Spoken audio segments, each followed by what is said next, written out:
Okay, we're starting back up again. Thank you all for the break.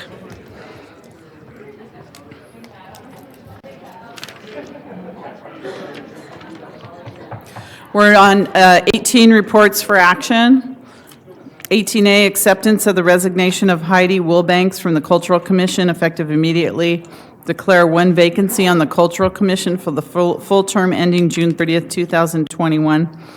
So we have a choice of either appointing an applicant from the previously submitted applications for the full term ending June 30th, 2021, and set June 6, 2017 at 6 p.m. for the council to consider the previously submitted applications, or we can set May 30th, 2017 at 5 p.m. as a deadline for the receipt of applications, and June 6, 2017 at 6 for the interview date and time. Councilmember Davis. Can we pick one that we've already interviewed? We can do one of two things. Okay. That's an option. Okay. I would like to choose one that we've already interviewed. Is that a motion? Yes. Do we have to do that tonight, or do we? Yes. I'd like to do that tonight. We wouldn't choose this evening. Okay, then. So the process would be June 6, 2017 at 6 p.m. for council to consider previously submitted applications, if that's the way you want to go. Or would the clerk have to confirm that all of those folks still want to be considered? We'll make those calls in the interim to make sure they're still interested. Since we've had so many applications, I'd hate to call them back 3 times to come and interview again when we're seeing a lot of the same faces. Correct. We have And- such wonderful applicants, so. Yes. And would you like us to call the applicants who were not chosen from both rounds of interviews?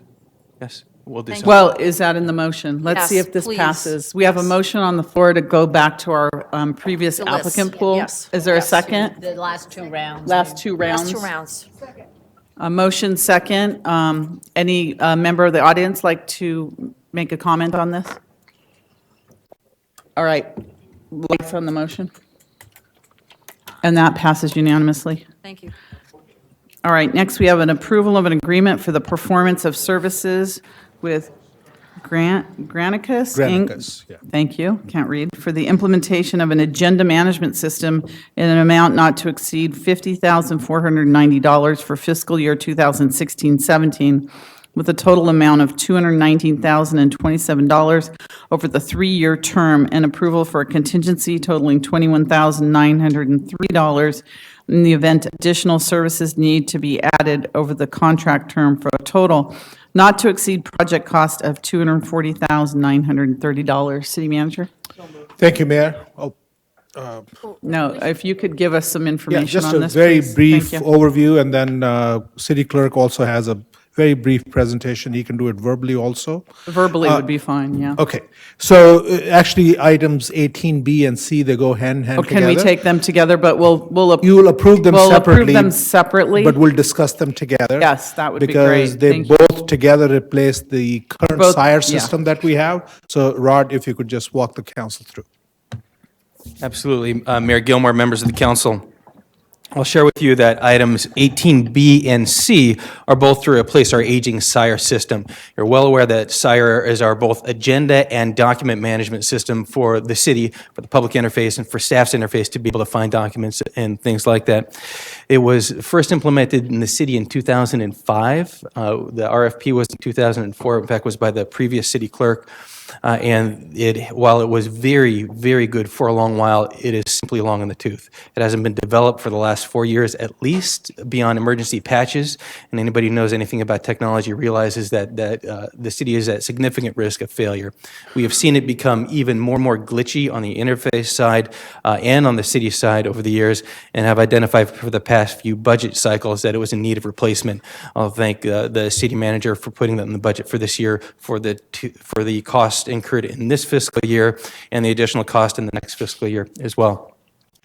These are 2 very exciting projects. It is for the Granicus Agenda Management System and Laserfish Document Management System, and it's actually an enterprise content management system, so documents, photos, all sorts of things like that we would need.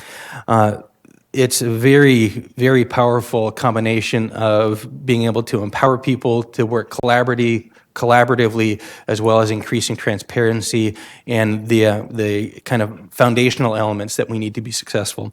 It avoids some of the basic risk that we have, that the current system may fail, and we would be unable to hold council meetings and post them effectively, or meet Public Records Act requests for the public, or find records for staff. It increases organizational efficiency and collaboration through some of the workflow items that were discussed at the council's recent goal-setting discussion that you had, which were identified as some of your potential goals.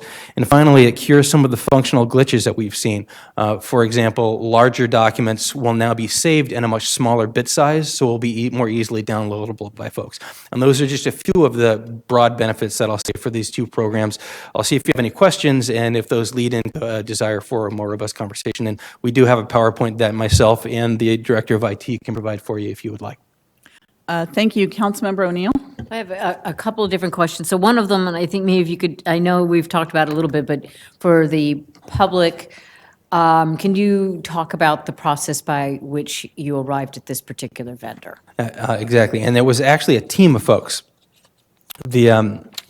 In September 2016, the city issued a request for proposal. However, prior to that, the Director of IT and myself had gone through significant research to find out all the different listservs that we could, and based on our own knowledge, folks to outreach to.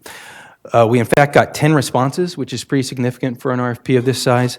An evaluation committee was formed representing not just the IT department and the clerk's office, but also the city manager's office, the city attorney's office, the HR department, the fire department, a number of different departments that were major stakeholders with regards to using this type of technology to be able to get their input with regards to vetting the proposals that we had.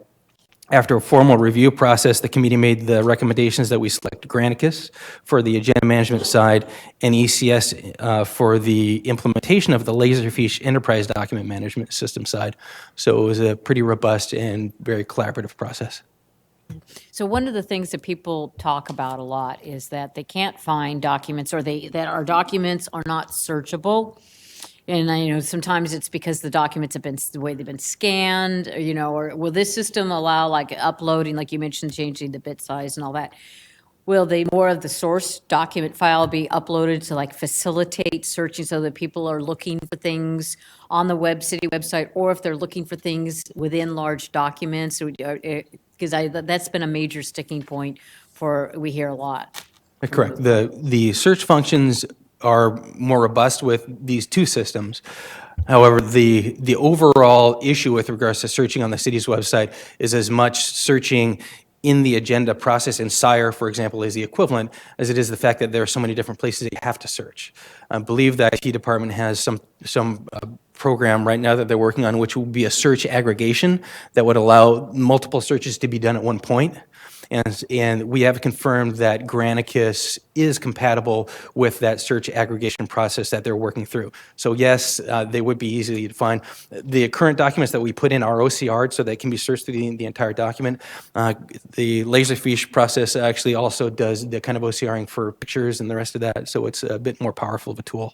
I know this isn't just having to do with the agendas, but like do we still have all those dynamic URL things happening? Not anymore. Not anymore. So that's because that Well, used to we be do in SIRE, but that's one of the things that this solves. And this is the basic things on a user interface that are important are it will still be enabled for high def streaming. So as the IT department finishes their upgrade of the council chambers and upgrades their cameras, this system will be compatible with that. You'll be able to get a higher definition video streaming at least. We'll have static links so that a member of the public can cut and paste it instead of having you to use the share button, which is a limitation of the SIRE system right now. We'll be able to have easily downloadable big documents like that, and the search mechanism is much more robust, and many other nuanced things that you'll see as we implement it over the next year. Okay, great. Thank you. Yeah. Thank you. Councilmember Davis? Rod, okay, so my question is, you brought up PRAs, those public record requests, and we get a lot of those. So I guess my big question is, who's implementing this? Is this between you and IT department to make this work through the city? Well, the IT department and the clerk's office will take the lead. However, we will do so in close partnership primarily with the city manager's office, in that while we focus on the technology and the user side of it, the city manager's office has to provide the institutional leadership to say, this is something that each department needs to engage in. We need to move away from people squirreling away paper in their office and work to having things be digital so that they're searchable, so that public records acts are easier to meet. And beyond that, it takes leadership at the department head level as well, from every department, so that that is the case. But it's still coming out of your office, those PRAs, correct? You're still handling all those public records requests? Well, PRAs now aren't handled by any single department. PRAs are handled by the subject matter expert. So they're fielded by the city manager's office, your office, the city attorney's office, city clerk's office, or sometimes the departments themselves. It's a fairly decentralized process right now. But if you were the holder of the records, why is it going to all the different departments? Well, because each department also has their own records that they manage. Okay. This will be an interesting system that will allow us to digitize those, put all of them into a central database with Laserfiche, and make them more searchable. For example, one of the big projects that has been, in fact, waiting for this is a project that the fire department wants to do, where they want to get all their hazmat records and all the rest of that put into the Laserfiche system. You'll notice in the agenda report, we have a $25,000 grant that the fire department was able to get to implement Laserfiche. So they'll be one of our bleeding edge folks that will end up getting those documents online, which will make it easier for everybody to fill Public Records Act requests. Will these departments be able to kind of talk to each other for records, or are the records separated by department? Well, Like currently, if you call up like May 12th, yada, yada, yada, I mean, when you search a word, will it all show up? to the extent that they load their records into the Laserfiche system, yes. Okay. That's it. Thank you. Thank you. Any other questions? All right, members of the public, please come forward. I sure hope it's better. Whenever you go out and you do something that's very specialized for one particular, niche, one of the things you always have to look at is the history and stability of the company that you're selecting. And I'm not familiar with either one of these companies.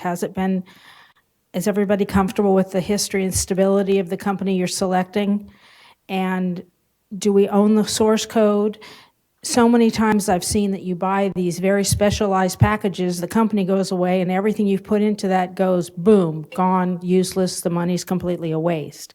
So I hope that someone's done the proper level of homework that makes sure that we're not making an investment in something that if that company goes away, so do our records and our investment.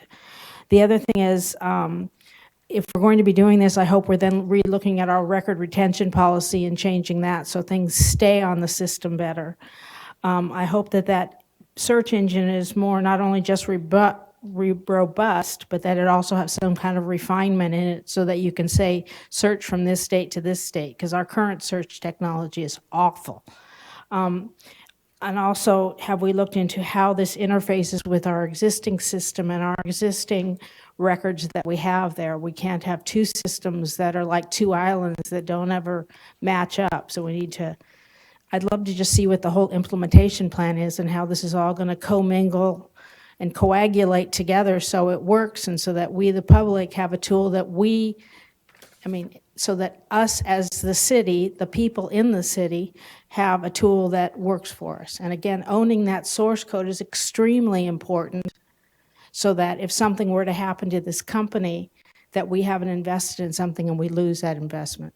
Thank you. I look forward to hearing some answers to make sure we're going down the right path. Thank you. Thank you. Anyone else, please come forward. Hosam Hagag here. As somebody who works in the tech industry, I'm very excited about us revamping the archaic and outdated system that we have that is very, I don't want to say completely unusable, but it's almost completely unusable.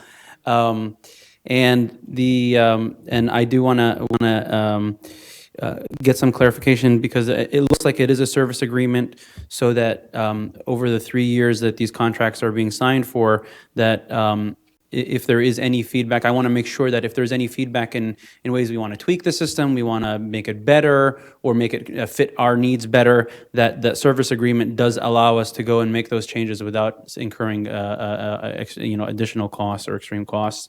The other thing that I would love to see a confirmation for is that, I mean, this service is, it's, without getting too technical, it should have an API that takes scanned documents and it just puts it through some OCR to be able to index all of the keywords. That's a lot of technical jargon.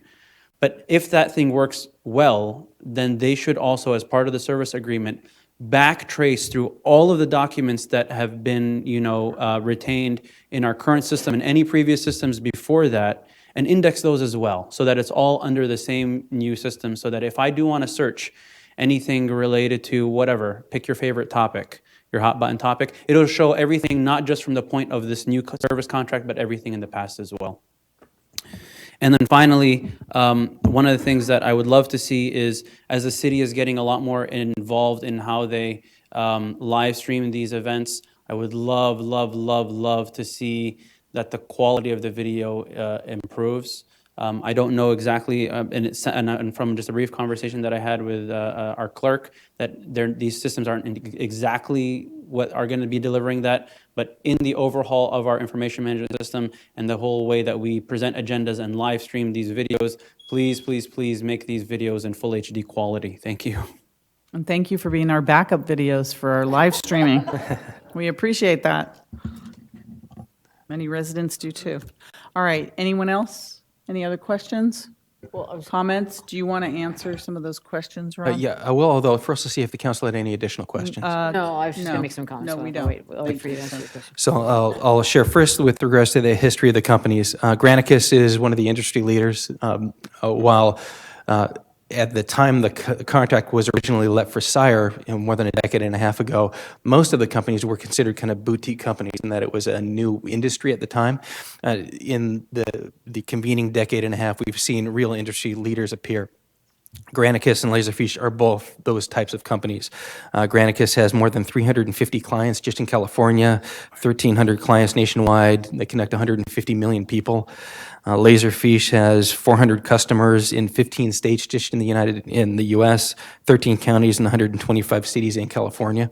So we're pretty confident that these two companies are going to be around and continue to be updating their systems as we go, and that we've seen them consistently migrate to new technologies within their service suites.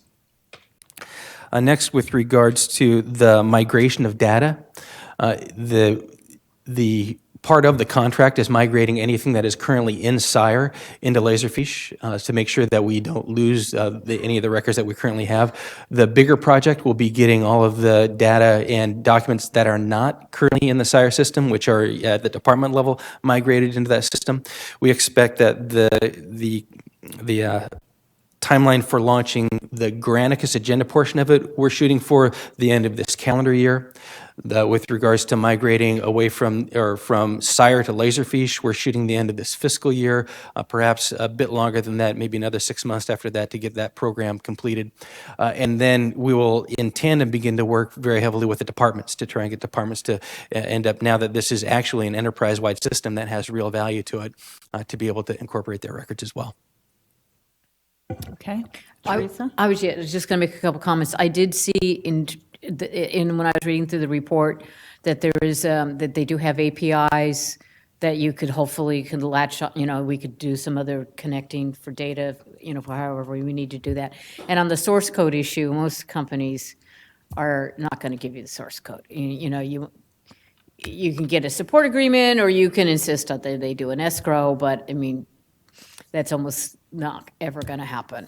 So I think having a robust support agreement, and I suppose if you really had any concerns, you could insist on a software escrow or something like that. Oh, and I'm sorry, I should address Mr. Hagag's question with regards to customizing this to suit the City of Santa Clara's needs.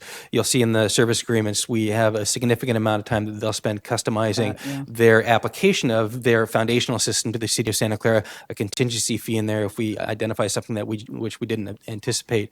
And after that, as an ongoing service contract, we would expect them to make minor changes to suit our needs. If there was any major change that created a need for, reprogramming or something like that, we would come to the city manager's office or the council, depending on the level. Okay, thank you. Any other questions? Okay, we have 2 items. We can take them one at a time. So first is the approval of the agreement so that's 18B, approval of the agreement for performance of services with Granicus. Is there a motion? Oh, Councilmember Watanabe, I'm sorry, didn't see your light. I'm sorry, Mayor, I was going to go ahead and make the motion. Oh, yes. So I move for recommendation for the approval of an agreement for the performance of services with Granicus for the implementation of an agenda management system in the amount not to exceed $50,490 for the fiscal year 2016-17, with a total amount of $219,027 over the 3-year term, and approval for a contingency totaling $21,903 in the event additional services need to be added over the contract term, for a total not to exceed project cost of $240,930. Okay, there's a motion and a second. Any questions or discussion on that? Right, lights on the motion. And that passes unanimously. 18C, approval of the agreement for the performance of services with ECS Imaging, Inc. I move the staff recommendation. Motion second for staff recommendation. Councilmember Watanabe, your light's on. Do you have a comment or question? Okay. All right. Motion second. Lights on the motion. And that also passes unanimously. Thank you, and thank you, Rod, for the update and the report. We appreciate it. And thank you to Gaurav and the So IT team as get well. it. It's going to be implemented next week. Is that what you said? By the end of the day tomorrow. You're going to have to work overtime. You know what that means. Thanks, Okay. guys. All right. Next, we have Stadium Authority items. The first is the approval of an agreement for professional services with Mays and Associates Accountancy Corporation to perform the annual audit for the city for a maximum of 5 fiscal years, beginning with an initial cost of $135,423, and authorization for the city manager to execute future engagement letters and other documents related to the contract for audit services. And I think, city manager, you had an authority director. You have there's a clarification on that. This is just not for the stadium authority. That's correct. This amount of money, it's for the entire city and all the enterprise. Correct. Well, This I'll let is you speak. Thank you. primarily a city contract, but there's a portion of it, only a very small portion, that comes from the stadium authority. So you can call it could have been under city council agenda, but it was listed under stadium authority. But it's really a city council action item, and stadium authority was more for information, along with the Sports and Open Space Authority. So as you mentioned, it's a contract with Mays and Associates. Every 5 years, we go out with an RFP, and the previous one expired recently, or will be expiring actually in June. So in February, we started the process, and we got 4 proposals, and Mays and Associates, who's a known firm that provides these kind of services, they rose to the top, and staff is recommending contracting with them for the annual financial auditing for the city. And like I said, out of 135,000 that we are proposing, about 4,000 or 4,500 will come from the stadium authority. So I know in the accounting world, it's prudent to change your auditor every 5 years. So if this is the same auditing company, but are they changing the principal? Yes, thank you. I failed to mention that they are changing the principles in this company. Thank you for that question. All right. Thank you. Are there other questions from council? Any members of the public?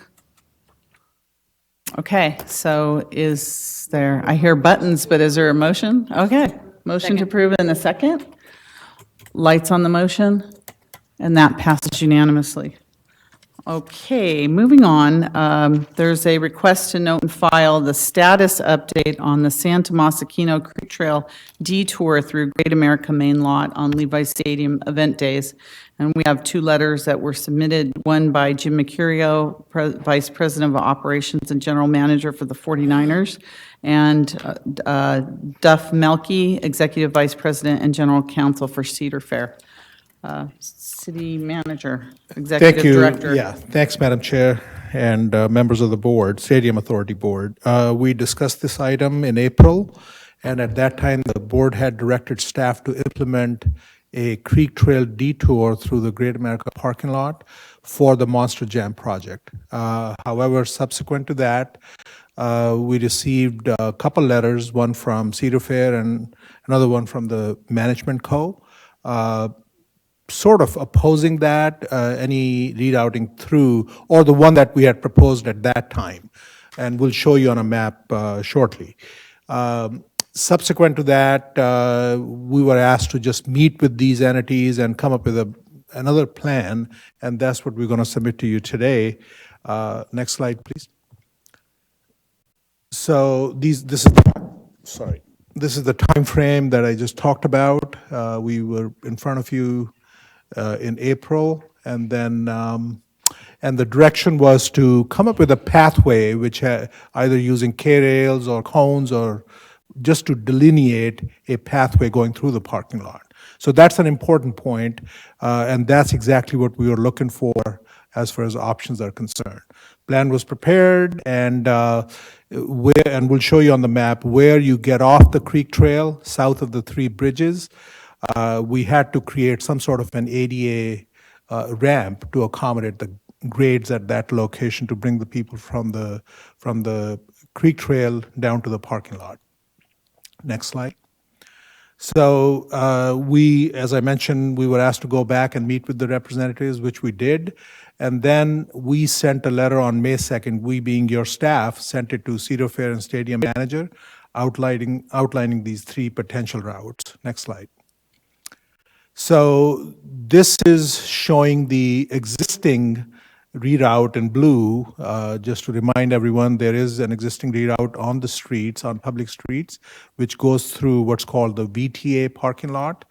That's on the extreme, like right side of this map in blue line, and then gets back to Tasman Drive area. We showed the timeframes also because we've gone back and looked at how many people use this detour and how much time or how much extra time it takes to take that detour. So as you can see, like for biking community, it's only an extra 4.8 minutes to take that existing detour.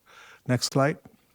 So then we looked at the Great America parking lot, and right by those water tanks on the left side is the creek, and the left side of that creek is the creek trail. Everyone is familiar with that. And then this picture also shows the three bridges. So you come down from the trail, and previously for the Monster Jam is the green route that we had proposed to implement. And the reason being that you go as far south on this parking lot as possible to avoid conflicts between pedestrians, or even the bicycle people will have to walk through this area on event days as people are coming in from Great America and people are parking as well as walking to the magnetometers, to the screening areas. So green was what was proposed. However, Cedar Fair sent that letter saying they want to still meet and talk about other options. We met and we came up with a couple other options. Whether the yellow line is where it's shown or the purple line where it's shown, the point being they're all through the parking lot. They all have same issues, conflict with people coming in for screening purposes, et cetera. All these three routes, people will have to walk and go to Tasman Drive on the south side, then go to the Convention Center signal, cross to the north side of Tasman Drive, and then get back on the creek trail. So all these routes, because you're walking through the parking lot, it'll take anywhere from 6 minutes to 12 minutes extra to navigate that. In addition, and I want to actually compliment our city attorney, who actually rode his bike because he's an avid biker, and he looked at some other option, and which is, I don't know if it's clear or not, but if you look at the first section of the magnetometer on the north side, at the top of the map, between the first and the second white rectangles, there's a pathway shown there. So the proposal is to go up the levee at that point and then take the undercrossing that exists now under the first bridge near Tasman Drive. So that's another proposal. So in other words, just to walk you through that proposal, you get down from the creek trail south of the first bridge by the water tanks, and then you follow the purple line, then you cut through the magnetometers, and you'll have to secure that through fencing it. There are some other improvements needed because there's a little retaining wall after the magnetometers, and there's a fence on top of that. So we'll have to cut through that to allow people to walk back up. What that may also do is, or will do, is people who are going through the first set of magnetometers, they'll be forced to get into the stadium only through the first bridge near Tasman, because this portion will be fenced off. So, point being that all these pathways, they have conflict with, people coming in, people parking, and also the additional time that it takes. So that's why staff did not recommend any of these. Now, previously, I will admit that we were almost ready to implement the green line, but at the same time, Cedar Fair and Manco sent those letters, and Cedar Fair still opposes any of these pathways going through the parking lot. So they all have various degrees of conflicts, green being the safest of all these, and because it follows the Hetch Hetchy right away on the south side and then goes north-south on a designated pathway. There are still crossings or conflict between people coming in, driving public coming in from Great America, but that can be a manned crossing, guiding people to walk safely. So therefore, with all that, I think we should, staff strongly recommends that we should focus on, doing a permanent solution, which is building undercrossings under the bridges and expedite that process. And police chief is here to talk about that. He has concurred with that concept at this point. And of course, we'll have to look at some design consideration to make it very safe under the bridges, because that was a previous big issue from security perspective. So we'll have to make it very safe. But I think we should focus on that. And in staff's professional judgment, I think the existing detour works. And we have looked at the existing bike lanes in the VTA lot, which the mayor is absolutely correct. Previously, she had pointed out that as you back out, there's a potential for a conflict there. We are looking at if we can move those bike lanes to either end of that parking lot on the east and west side. Of course, that will take reconfiguration of the parking spaces, and also where the PG&E tall columns are, we may have to lose some spaces, which means we'll have to work with the VTA on that, because we have an agreement with them to provide parking for X number of parking spaces.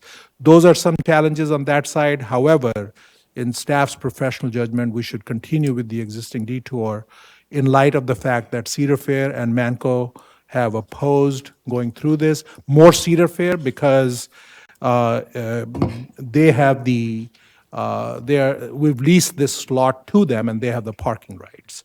So with that, Mr. Mercurio is also here if you want to hear from him, and Chief Sellers is here as well if you have any questions. Thank you. I think City Attorney Yeah, had I just some wanted to comments correct a about- misstatement that Mr. Batra made, and that's about that orange line that they drew is not the route that I suggested. I suggested a much simpler route, which would pass through the magnetometers, around the magnetometers at that point, and go directly to the bike trail and not make that jog across. excuse me, I'm explaining what I was trying to do. So in the spirit of, believing that this was the center of what's possible, I thought, let's just do something very simple and go through the parking lot. No one ever explained any reason to me why anything would be unsafe about walking a bicycle through a parking lot when, in fact, the transportation plan for the parking lot is if you get off the VTA at the stop up on the top, you walk through that. Pedestrians are walking through there. People who bring their bikes are coming through there. People who bring their bikes are coming through the other parts.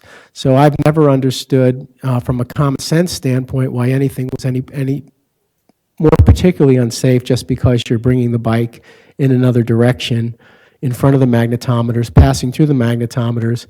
You would put fencing to separate you from the ticketed patrons to the stadium. You'd make a fencing on either side of that little corridor between the magnetometers and go directly to the underpass at the level that it's available. So I don't know why that jog was depicted, because that had nothing to do with what I had proposed as a simple solution. That's what I was going to just. The city attorney did show going straight up. As I mentioned, there's a little retaining wall there with a fence on top of that. So the line that was shown straight, and we acknowledge that, is to cut that retaining wall and go through. This route that's shown, that's just a switchback to avoid that, and you can go around it. That's simply not correct. That's simply not a correct statement. No, I think it should be left to the professional traffic engineers and not to an attorney. I rode my bicycle on the route. I rode my bicycle on the route. I did not encounter any spot at which I would have to cut through anything. I simply rode the bicycle on the route that I proposed, and it did not involve having to go around that jog. So, I'm just being correct about what. Thank you. I know that, I just wanted to say also for the record that, that our staff did attempt to take the creek trail through the parking lot prior to the last event.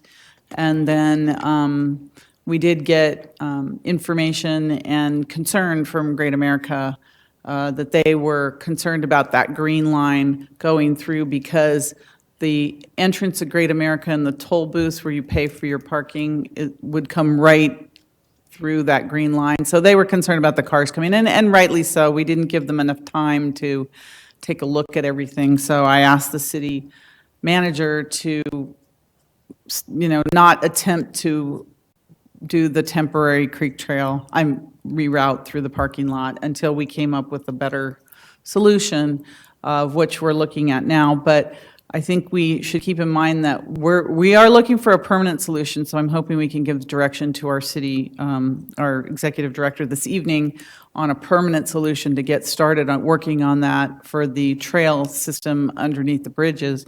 But what we're looking at is a temporary, probably for 12 to 18 months until we can get the trail back under the bridges where it belongs. So we're looking at a temporary situation here.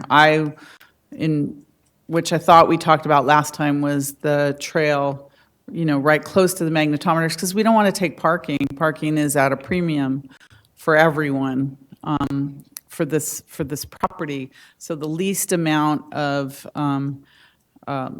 disruption to any parking, the better. And to have a trail rerouted in a very simple fashion was really, and again, we can look at it as a pilot, and it's a temporary situation. So we didn't want to spend a lot of money rerouting if we didn't have to, but keeping it as close to the original trail as possible. So anyways, I see a bunch of lights, so Councilmember Davis. Thank you, Mayor. Okay, so Brian, I did see yours, and I know that this is not what I saw. So, I knew this was the least amount of resistance, because the way I'm looking at this for a temporary fix, paint on the ground, this is where the trail's going to go. This is how this is going to work. I could see, whatever's going to happen with dodging and weaving, people going into to the magnetometers. I definitely agree with the Great America. When I see this green line, and I did get a phone call, and this was bringing these people right into the line of fire of cars, which I thought was ridiculous. And then to the mention of parking spaces, we already have a parking issue. So I'm looking for the path of least resistance here. So I agree with Brian's recommendation more so than the other ones here, because these basically cut into parking spaces. The other one, I think a coat of paint on the ground as a temporary solution to get these people through this is probably the best option, and then move forward with the four most permanent, going under the bridges, working with the water district and everybody else, that we have to move this or reroute this by the creek trail. So that would be my suggestion, or is that we're giving like guidance here to the stadium authority, executive director? Is that what we're doing? Mm-hmm. Okay. Those are my recommendations. Thank you. Thank you. Councilmember Colstead? Mayor, if I understood you, you were basically saying that we should keep it on the current detour until a better solution is developed? Is that what I understood? No. I suggested that we do a temporary through the parking lot. I was looking at the least intrusive route through the parking lot as a temporary situation. I am not keen on that alternate route that we have, and what the executive director suggested, especially through that VTA parking lot, would be major improvements and taking away a tremendous amount of spaces in the VTA parking lot, which that parking lot's packed. It's a park and ride lot, and that would be an enormous amount of money and an enormous amount of red tape to try to reroute that creek trail to take away parking for VTA. So I like the purple route with the red jog right back onto the trail as a temporary, and just a pilot program to see how it works, to keep people out. Remember, on a lot of the events in the evenings, the creek trail is not used because there's no lights. So we're talking about just daytime events when this happens. I have to say that that's probably my least favorite route. I think my training from my previous life kicks in. I look at that compromises the concept of defensible space. It goes against the layers of protection that you're supposed to have to protect your event, inner and outer perimeter. It's going to be real disruptive to the circulation in the parking lot and the ingress and egress at the magnetometers. That would be flat the last one I would pick. I think you disrupt the whole operation out there on event day.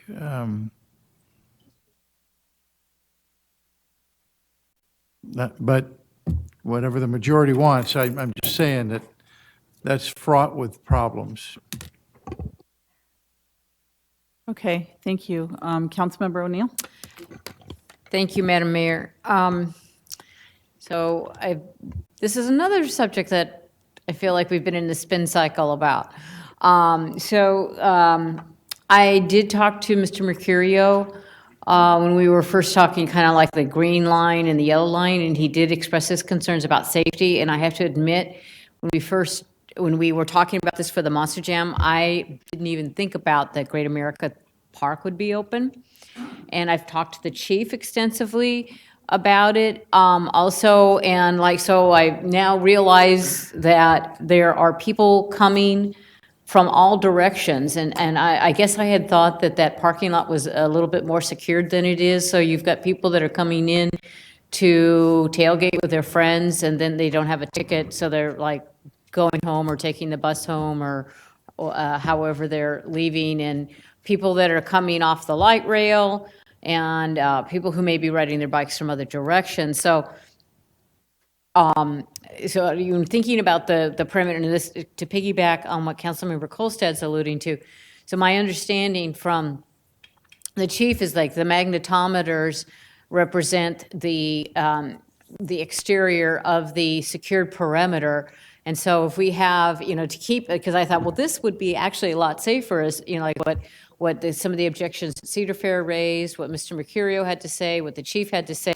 I can see where, okay, if we had the people walking their bikes in front of the magnetometers, you have a lot more limited car traffic as opposed to what, we were originally thinking.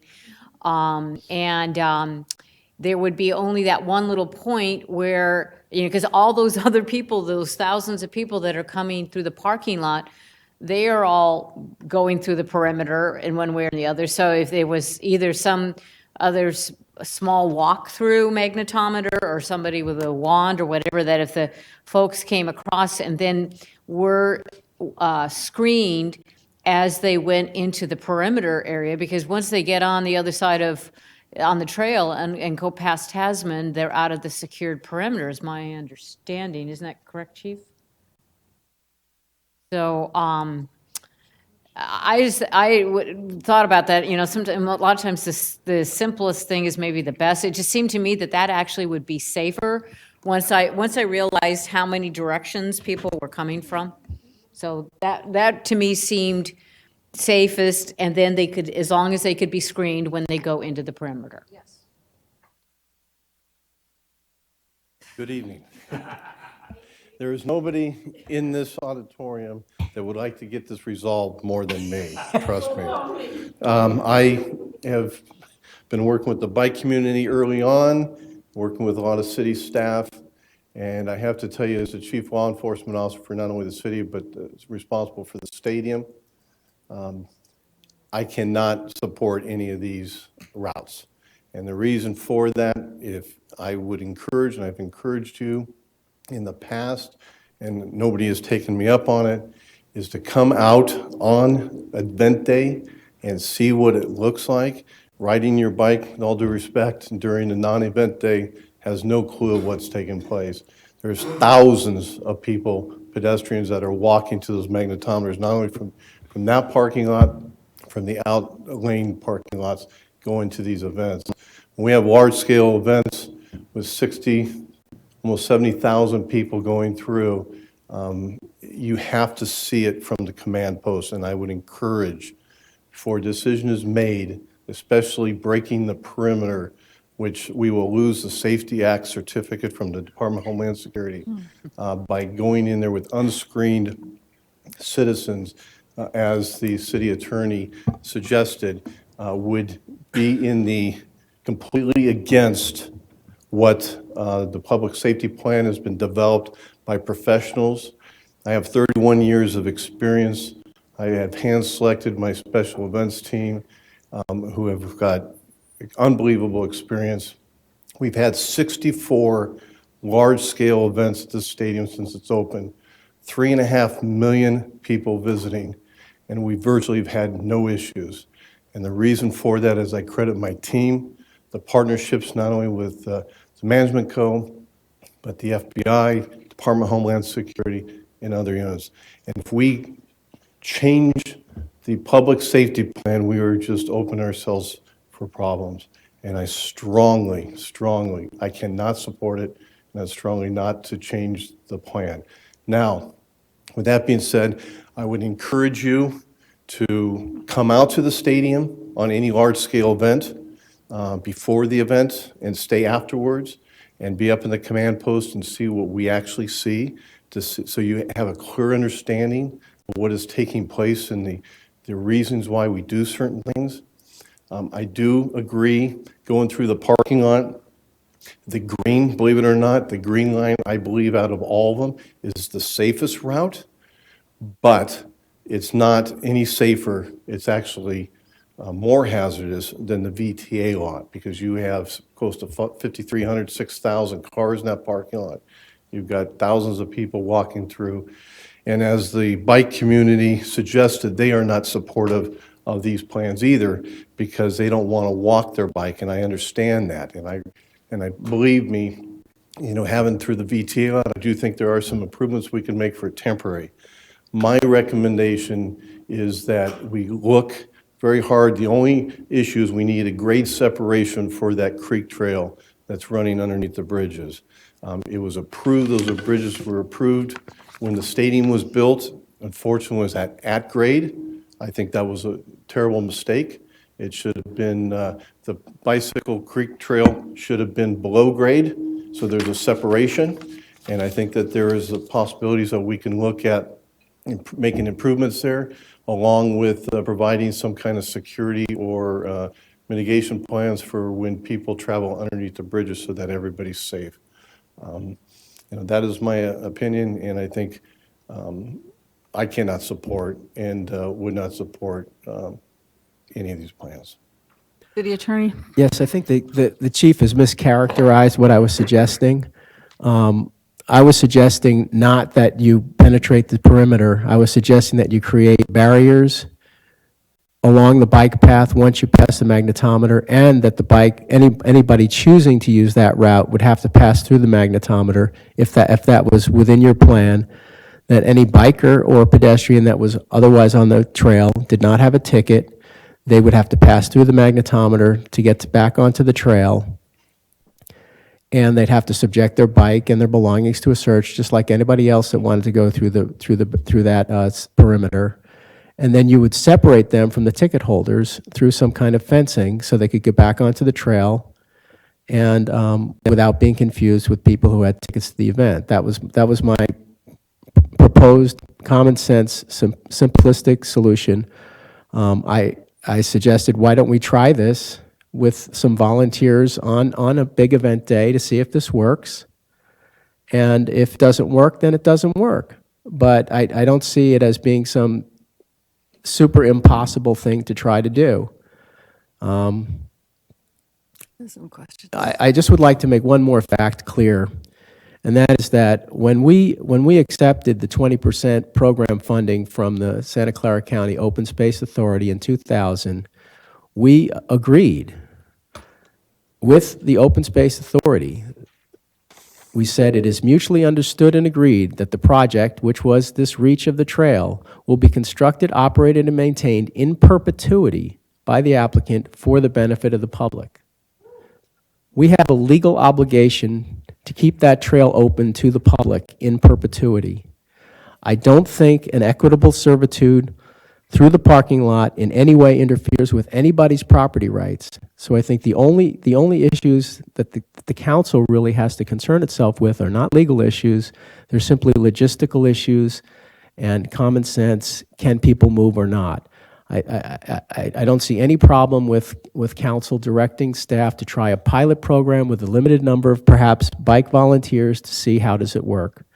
If they want to choose to go through the magnetometers and be searched and be separated from the tickets, ticket holders, I don't see any legal issues with that. If the chief, seeing this pilot program in operation, still perceives Homeland Security issues, then we hear what those are. But if it's a supervised pilot program, I don't see how that really jeopardizes anything. Thank you. I had a question of the chief. Council Member Mahan. Yeah, before he leaves. Or Authority Member Mahan. Thank you. Chief, what would be the impact of losing our Homeland Security Safety Act designation? So what happens if, or I should say when, a terrorist attack occurs out at the stadium? Since we have the Safety Act certificate, the federal government then relieves the city from liability regarding that particular act, because we are doing everything we possibly can to protect that stadium and the fans and the folks that are attending that event.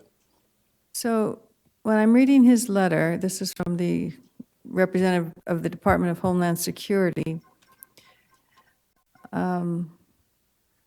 He says that the Safety Act designation was received by the stadium based on the totality of the safety and security systems, procedures, and personnel already in place. Alternatives to the current standard operating procedure might affect our designation. Have you gotten anything specific on these particular plans from Homeland to? No, I was not shown the one that the city attorney proposed until Friday. I haven't had a chance to talk to the stadium manager either regarding the ingress or egress effects by that. And I haven't, honestly, I briefly talked to Captain Steve Burris about it, and he's in agreement that we should not support that. But apparently Agent Castor felt that even any change would put this designation in jeopardy because you have the approved plan, and based on that approved plan, we've got that designation, and any change to that puts our approval in jeopardy. Is that about right? That is correct, but it's only regarding the secured perimeter. If we change the secured perimeter, then that would, but rerouting the pedestrians or bicyclists, that's not going to pertain. It's just the perimeter that we need to keep secured. Okay. So is there a way to have the secure perimeter and allow this, traversing of bikes through the area that's within the secured perimeter? I mean, is that the question we should be asking to find out, or? Yeah, again, I see some significant issues. I just wish that two things. One, I wish that council members would come out on an event day so they have a better understanding. You talked about this Claremont issue with the housing. The council members mentioned that they drove the neighborhoods and taken a look. I mean, I think it's negligence to make a decision without actually having a full understanding of what we're looking at. Number two, I had offered the city manager, I was able to get clearance from the FBI to be able to brief you at a high level on what I am faced with security and issues pertaining to this region. So you'll have a better understanding why some of the decisions I have to make the city safe. And I was told that the mayor, don't want to put words, was not interested at this time. So again, I think that's something that is important, that here I wanted to brief you so that you would, in closed session potentially, to be able to be educated on these issues. Again, I think those are two areas that I think we really, and I would encourage you to do so that you can make sound, solid decisions and educated decisions. Thank you. I have some other questions, if it's appropriate this time.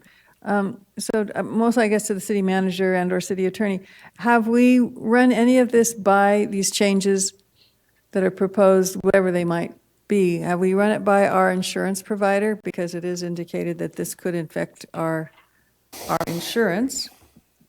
Have we done any risk management assessment? Because if we're allowing pedestrians and bikes to go through any kind of these congested traffic areas, do we have any risk assessment of that?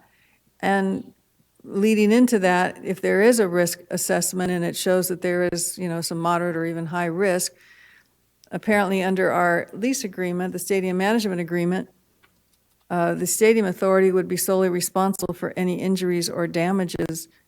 And we're on notice now that that would be the case. So how do we handle that? And shouldn't we find out all of that information before we change things?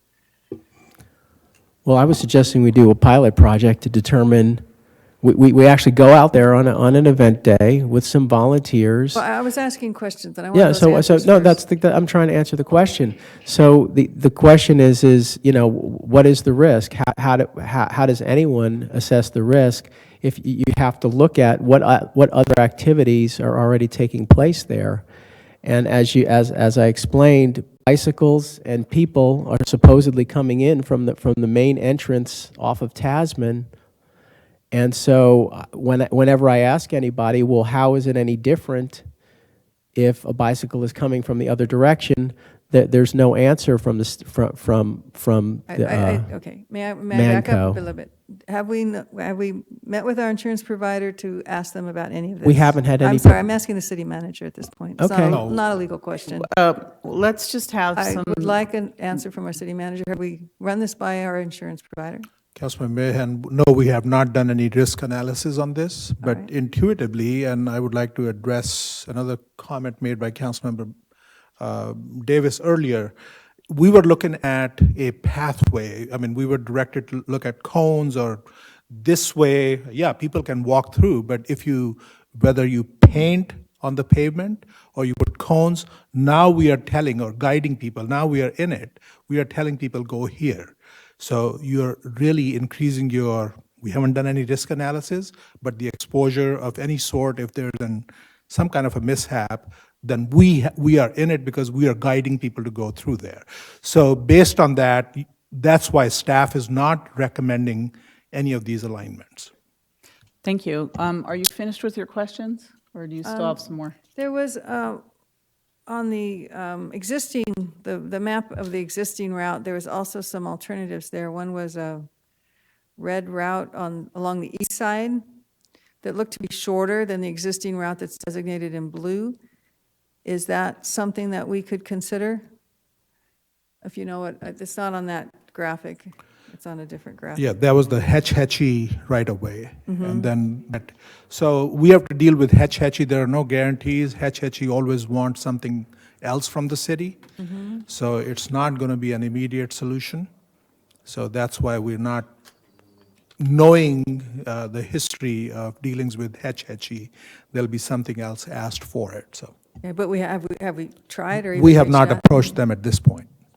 Because it does seem a lot shorter and a lot more direct, doesn't go through the neighborhoods. Definitely. I would really like, I would not feel comfortable with any of these routes saying we should do one or the other without getting that information, getting information from our insurance provider to see what impact it has, doing a risk management assessment, finding out or verifying that now that we're put on notice, that the stadium authority would be solely responsible if we go forward with any alternative, that the stadium authority would be solely responsible for any injury or damage, because that's a huge risk.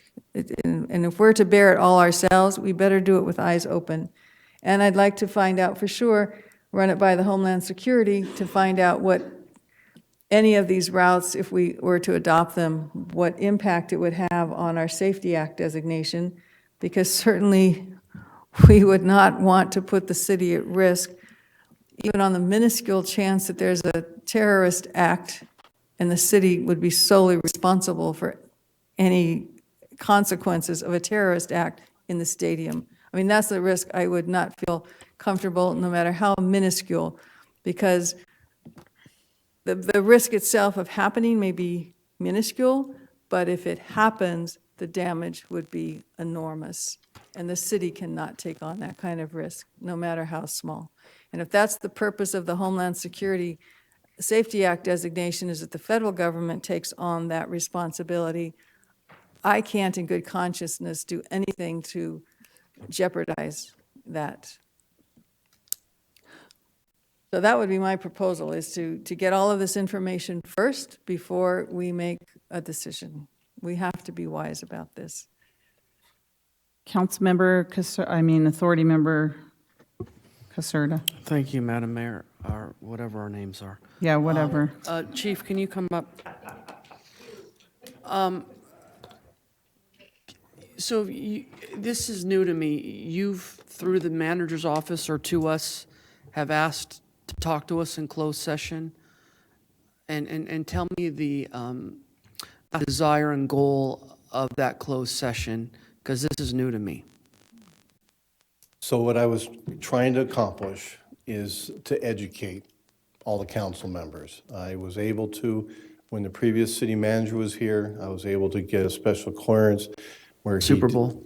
Well, Super Bowl, but prior to that was just not Super Bowl related, but what's the activities happening currently in our city and in the region, so that you would have a better understanding. I do not think this is the venue to talk about security-related issues, and I think it should be held in more closed session. But I was trying to get a situation where I'd be able to have my intel individual officer come and speak to you at a high level and give you some debriefings on what kind of So activity. are you telling us as best as you can with the balancing of your expertise of why you want this in closed session, are you saying that we as decision makers would have a lot more tools to make a more value-balanced decision by getting information that you think we really need? I think the more educated you are, the better decisions you will make in the future, yes. And I think the only way to be able to do that is if we were able to provide this high-level briefing so that you would have a little better understanding, and maybe not, but I think you would, of what I'm faced with or am aware of that is real. And you've mentioned that there's been invitations from the seven of us to come to events, et cetera. And can you tell me why you think that is important in our decision-making tool kit, shall we say, on this issue? Well, I can only speak from my own experience. I have been involved in a lot of events throughout the city, 4th of July, fireworks, a great American, others. The first, and I've been at most major events, but to actually see and observe what 65,000 fans look like in a bowl and be able to dump out in 15 minutes, it's just amazing to see the flow of people and vehicles, and I think it's an eye-opener for me, it was, and I think it would be for each and every one of you to actually see why things will work and why things won't work. And it would give you an opportunity to meet my stadium event folks who are working in the command post, being one Captain Steve Burris, and he would be more than happy to spend as much time to try to show you what you're seeing and why we do certain things and why there's certain parameters. So, and then lastly, the city manager, is there a particular reason why we haven't had a closed session on this? Well, this just recently came up just before this meeting, so we really haven't, had the time to ask everyone, but if council is so interested, and at your direction, we can have that. There was no reason, we never. Well, I know there's a lot of people on this dais that are passionate about this, and we all want to do what's right for Santa Clara, and it all comes to valuing freedom versus order, which is the original dilemma of government. And, fear is an emotion that makes people act. I especially when we're meeting every week this month, we have our elected law enforcement leader here that has certain expertise that none of us have, just like we have expertise in our professions that I just don't know why we wouldn't want to take his recommendation when we can do this next week in a closed session. That's the prudent thing to do. Whether it's by consensus or emotion, I think we need to have a closed session next week. We're meeting anyways, to hear what our chief officer has to say on this. That's just common sense to me. That's a motion, I would second it. Okay, Chief, while you're there, I'm really having a hard time with this discussion because I see all 3 or 4 of these options are on the other side of the magnetometers where anyone in the world can walk into that parking lot. So why are you saying that there are none of these that are super security, that we're going to lose our Homeland Security Safety Certificate if the trail would be going in a public area that's unsecured? I don't get that part of it. No, you misunderstood me. If we were to enact the city attorney's recommendation where they went through on the top corner. Yes. If they're going through and they go through, as Magnetometer? council authority member O'Neill had suggested in the very beginning, if they're screened going through that, if there's a tunnel built or a caged fenced area built and they're screened going through a magnetometer and then they get right back on the trail, that's against Homeland Security? I don't get, I'm just looking at common sense. Don't know. Again, okay, well, again, they're not following the NFL bag policy. They're going to have backpacks and everything, which is fine. But they're not going, there'll be a trail right into the creek trail, and they'll be separated from people that have tickets. So that's the part I'm not getting. Well, It and then seems there's- so simple. Come to the microphone. Please come to the microphone. Well, let me tell you Yeah. also one other thing. The other says this, we're talking northbound, but there's also will be people coming southbound through the trail who have never gone through any magnetometers or any security screening. In addition, I just personally saw this plan on Friday. It hasn't been vetted out with all of our stakeholders to see if they have any issues. But if people are unscreened coming southbound from the north side. What if we screen them on both sides? We don't have the capabilities right now. That's what I'm saying. We don't have any of these capabilities in place. And I just think it's reckless to implement something without actually having a good understanding of what's taking place out there and actually take a look and see if we can potentially do it. Okay, so we could actually convene a council or a stadium authority meeting at the next event. That We would be can. great. Yeah. I would love to have you guys out there.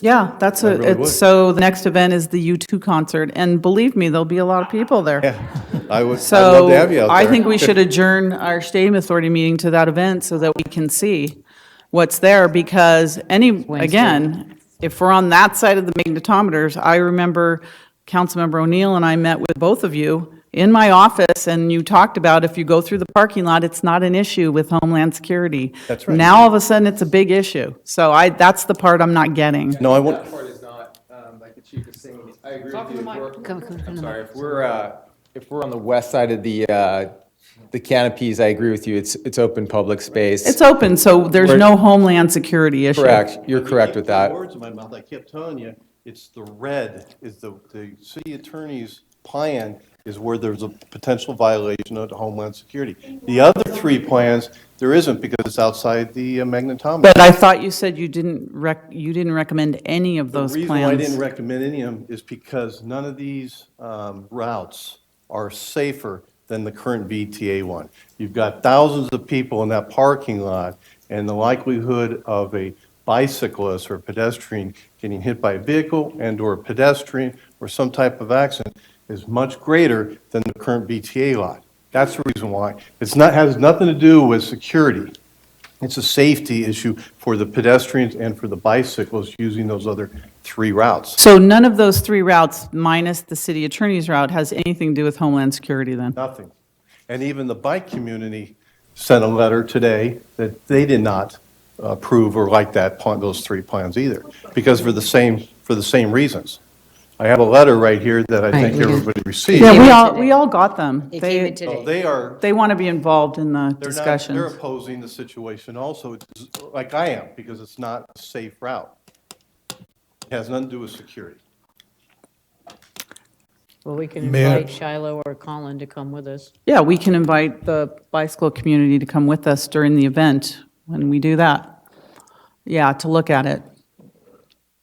That's not the only issue. I think There's a motion and a second about having a closed session on this, so our chief of police can give us this information as decision makers. I'm not saying we have to vote on that now, but there's a motion and a second on that. Thank you. Yes, we know. Yes, sir.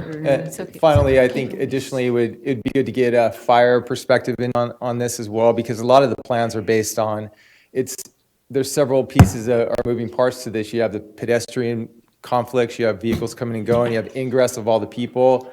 We have to account for evacuation plans, for access, for EMS, for fire, for PD resources. So when all this comes into play, if there was a need to evacuate part of the stadium or dump people out or put them in secure them in another area, all those areas have to be easily accessible. So we establish routes for our EMS personnel and our people to be able to move within the perimeter.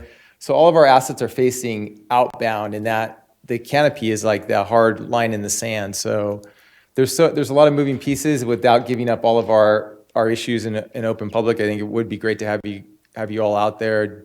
You can go to our briefings, you can hear all the intel information, and you'd have everything you'd need to What we work really with. want to do is open the creek trail. That's what we really want to do. We probably should have never closed it in the first place. Right. So we're trying to make up a temporary solution for something so we can take action on long-term, fix of this. So, so we've got some opportunities now, to do this, and that's what we want to do. So, Okay. okay. Councilmember Kolstad. Thanks, Mayor. I just, this briefing that we are going to receive, I was glad you suggested that we do it at the next event, but I hope the council is prepared to spend some time there. This won't be a cup of coffee and leave. I'm sure the captain's going to have a couple of hours of information to share with us that we will never be able to share with anybody else on the outside because of the confidentiality of it. So when we go to this event, I think we should be prepared to spend a few hours there. Well, what are the discussion maybe could be in closed session here. Because actually, I have an architecture review committee that night. Did you? A week from tomorrow night, we have our last. We can have the census meeting. discussion in closed session about security. We had those before Super Bowl, so. Then we could go out to the, But if we're talking about a trail through the parking lot that doesn't require homeland security, certainly we can have that discussion. We should all know all that information, that's fine. But that's not going to solve the problem of the trail through the parking lot on, with these options. We're not going to the public yet, we're still discussing. I want to stand up. There's a light on over here. Yes, city, Thank you, Madam Chair. A Authority couple things. Director. We use the term trail. Going through the parking lot, I would submit it's not a trail. We're talking about replacing a Class 1 trail, which is the Creek Trail. Currently, we have a Class 2, which comes as close to Class 1 as possible, which goes on city streets and through the parking lot. Sending people walking through the parking lot is not replacement of a trail. I just wanted to be on the record for that. It's a technical terminology, but we can't call this a trail anymore. It's not even Class 3 or Class 4. It has no class per se.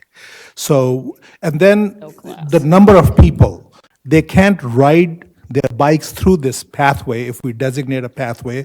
They have to walk. It's a longer route. So that's why staff was saying the existing detour is working. It's a safer route. So there's no real problem. The issue is different. Well, you just hit it on the head, like trails should have remained open. That's the issue we should be working towards, and a permanent solution. I think we are exposing ourselves by creating, even if it's a temporary one, sending people through because now we are guiding people to go through and we are sort of creating a conflict. well, the trail that we have now, the Class 2 trail, I'm not sure, have our insurance people looked at that and the risk assessment of that? Well, Oh, I'm not sure. That's no So- different than bike path on any city street. Those are Okay. bike routes on city Okay, streets. so I know part of it is temporary, so let's adjourn the Stadium Authority meeting to a meeting the night of the next event. We can do that, and then we have a motion to bring information in closed session on stadium security, and that's fine. I also think we need to immediately start the process for the permanent solution, which is taking the trail underneath the bridges, which apparently that's safe now, so we can do that. So let's deal with those three issues. Madam Mayor, I had others. Authority Mayhem. I'm hoping that at that the closed session next week, that we can also get answers to those other questions, i.e. running it by our insurance provider, getting a risk management assessment, finding out the answer to whether or not the Stadium Authority is solely responsible now that we're put on notice, get the impact of, or get input from Homeland Security on the other routes, and if that would impact our Safety Act designation, to work with Hetch Hetchy. I know you can't do that by next week, but to at least begin to work with Hetch Hetchy on the red route on the east side, because it's much shorter, and to get the fire department input as the police department has suggested.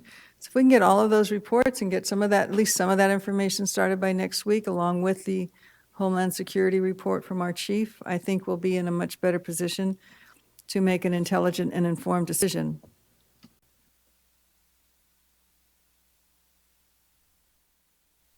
I simply had a question as it relates to the pending list and the upcoming agenda items to see whether or not that timeline is still viable for the chief and the city manager's office for next week, or if the motion has to be more broad.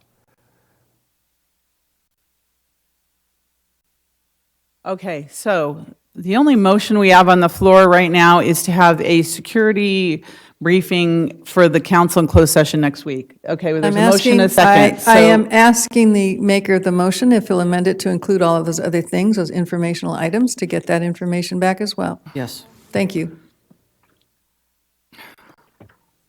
No, those may not be closed session items, you're right. They're not, I'm not saying, we just want to get that information as well. City Attorney, did you have your light on? Oh.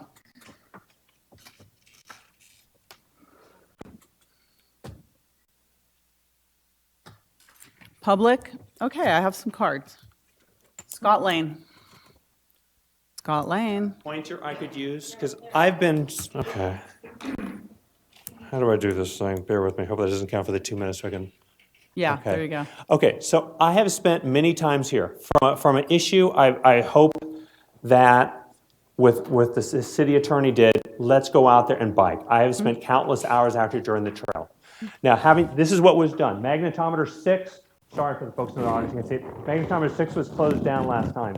This is sectioned off largely by fences. This is by fences.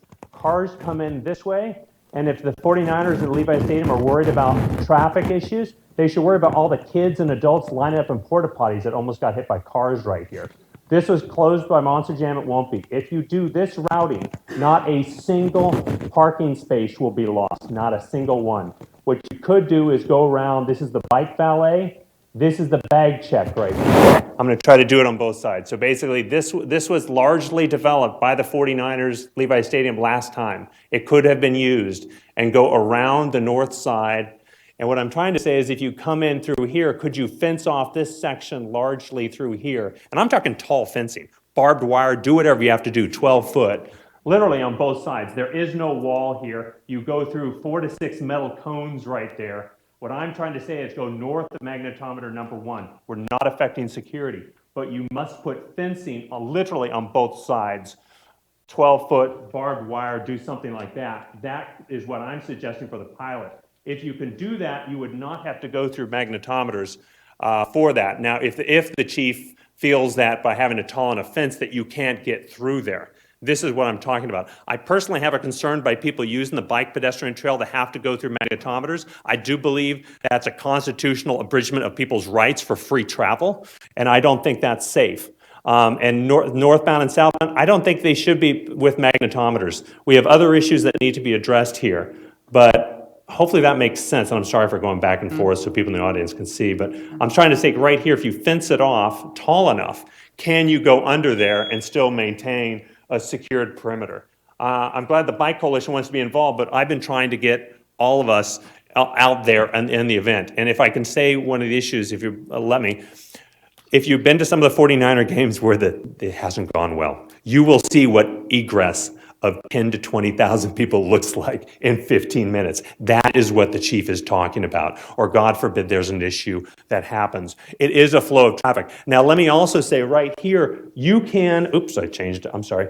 You can actually bike this entire section. It is basically easy to bike. There's no cars for most of this section as well. I don't see any need, honestly, to actually have to walk your bike. So Okay. once again, I do invite, I'd like to be part of this conversation with the past city manager and the current city manager and others that have gone out there. The mayor has actually met with me. The chief has met with me many times. We've invited Jim Mercurio of Levi Stadium Management. He has never been able to meet us at the site. But at the site is critically important, and when literally thousands of people are out there, ingress and egress. From an EIR standpoint, just to know that the magnetometers were not part of the EIR. That's a violation. Safeway Mile was not part of the EIR. And also the bike community from the get-go has said that these bike bridges should not have been built at grade. If these were built above grade. I know Jim was concerned about the financing of this. He said repeatedly, believe it or not, the 49ers were not made of money, you know.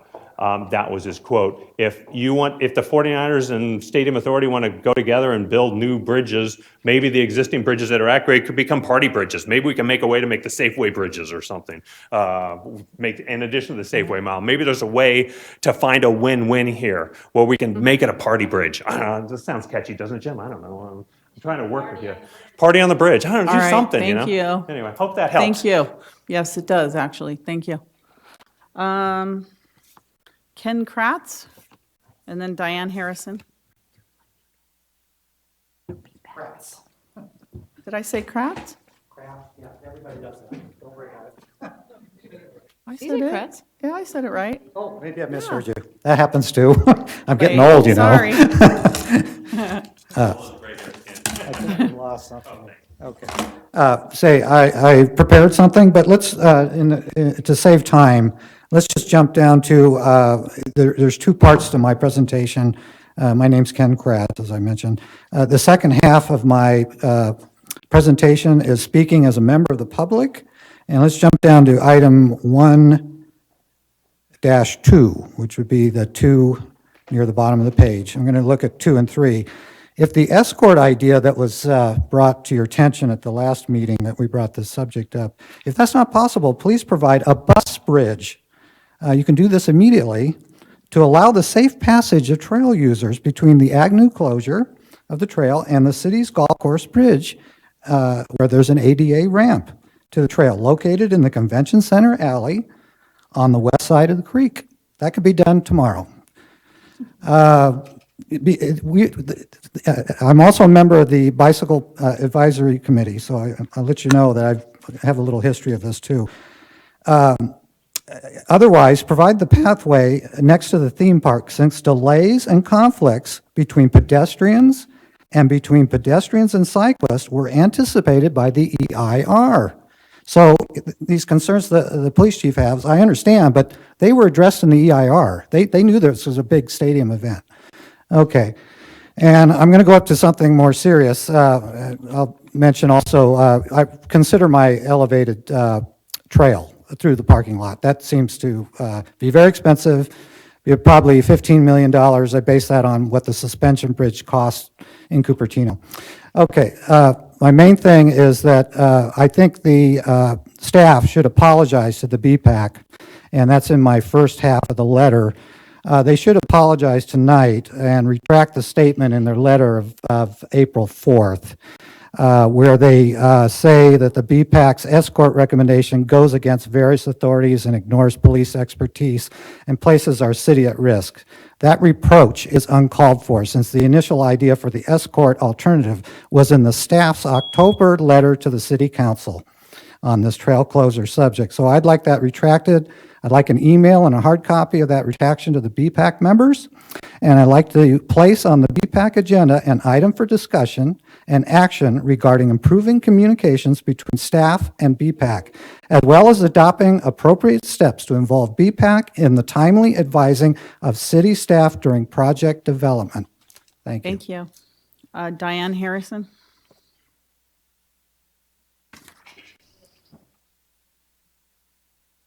That's me. Anyway, I'm also saw that comment about the BPAC. I've been going to those meetings since 2004, partly as a member, partly not as a member, and it sort of indicates partly that we were consulted, which we never really were. The 49ers, they came into our meeting and said, this is what we're going to do, and we complained loudly, and they really didn't care. And I think that was probably Teresa's first meeting, and it was rather contentious. From the beginning, we have advocated, as people have mentioned, for the grade separation. It never made sense to have them on the same grade, whether over or under something or other, and the 49ers should have paid for that. there was a comment made about not worrying about people after dark. People coming from work, especially during the winter months, do go during the evening, during the darkness times. So if it's events on a weekday and people are coming from, well, it's a fact. You know, that's the way the light goes. And we're still not, as far as the consultation, we're still not being consulted, like this meeting, you know, all this stuff should have come through the BPAC. Another thing is that the detour is neither class 2 nor 3 nor 4. I mean, it's maybe 4, but it's not a bike route, it's not a bike lane, it's like a mishmash. There's little bits and pieces, but there's no solid route of any kind on the detour. And I would agree with somebody's comment that it probably has at least as much risk as anything through a parking lot. In fact, I think I remember somebody was saying that they were backing up and almost hit somebody on, I thought so, okay. So anyway, that's, and as far as the other thing, I like your idea of going through the parking lot, which of course I know we've discussed quite a bit. Thank you, bye. Thank you. Anyone else?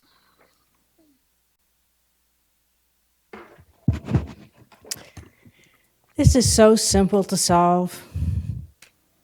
Move the magnetometers or move the damn bridges. It's so simple. The magnetometers were never supposed to be a permanent installation, ever. And I really would, and here's a CPRA request, please write it down, somebody, so I get it. I'd like to see who signed off on installing these permanently. And who paid, who did they get a permit, and who paid for it, and who installed them, et cetera. Because they were never to be permanently installed. They're supposed to go up and down every season.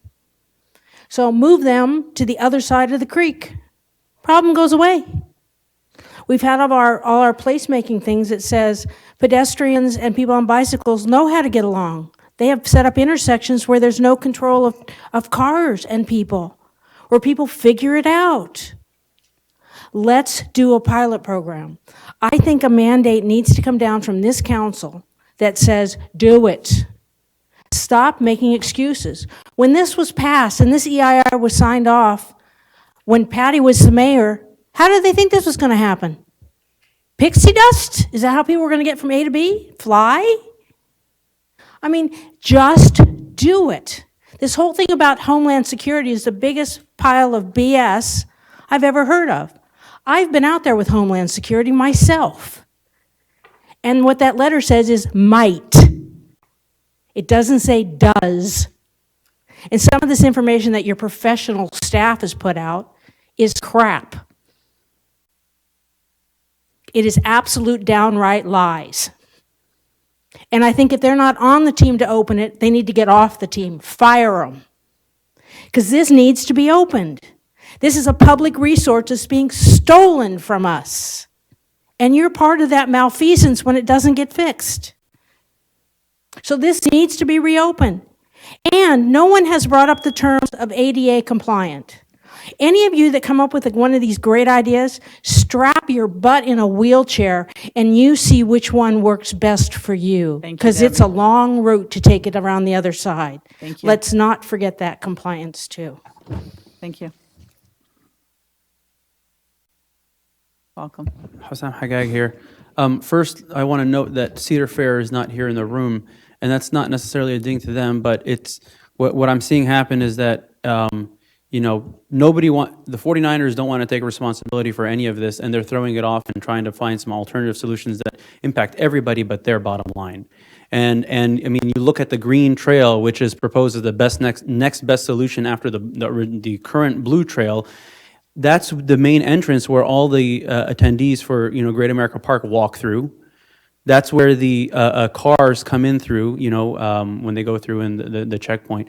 It is. I mean, and Cedar Fair is not here to vocalize that they don't like that. So I mean, clearly they've communicated that to you offline. I totally agree that we need to find a long-term solution. Go under the bridges, and if there is that concern or that it is going to be breaching the perimeter, how are we going to go under the bridges then? You're going to have to create at some point some tunnel or caged fence or some sort of like a caged, kind of like a maximum security prison type of a walkway, so that people using the trail aren't, intermingling or, passing knives through the fence to people on the bridge or otherwise. If that can be done, which is our long-term solution or long-term desire, then why can't we be building that same caged fence, maximum security walkway, through the magnetometers across a red line that goes across and under the bridge number 1? It can be done. If we just put our thinking hats on how we can achieve this, then we can do it. We can definitely do it. And my final comment is that the long-term solution is not just to redo the trail under the bridges if we're not willing to rebuild the bridges, but it should also be to move the magnetometers east of the trail. That is the long-term solution. That is how we fix this problem. It's not just the walkway, redoing the trail under the bridges, but it is that in addition to moving the magnetometers to the east side. But in the meantime, a maximum security type of tunnel caged walkway through the magnetometers and the shortest path is the way to go along that red line. Thank you. Anyone else?